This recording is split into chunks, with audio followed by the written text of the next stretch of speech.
دوستان عزیزم سلام، بهنام رستمی هستم و باز هم با یه غذای لذیذ شمالی در خدمتتونم. البته طبق معمول اسمش کبابه، ولی نه اون کبابی که الان داریم بهش فکر میکنیم.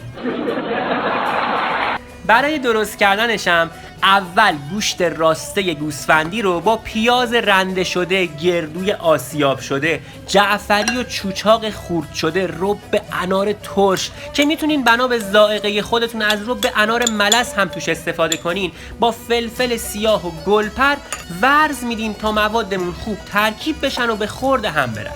بعد حدود 5-6 ساعت بهش استراحت میدیم.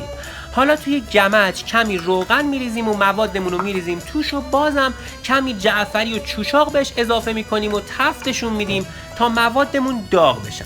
بعدم خیلی کم آب بهش اضافه میکنیم و درشو میذاریم تا با شعله کم حدود 2 ساعت بپزه.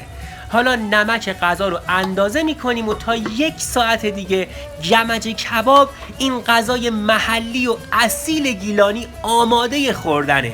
به به به، جای همتون خالی و بهشت زیر دست آشپزهاست و بس نوش جانتون.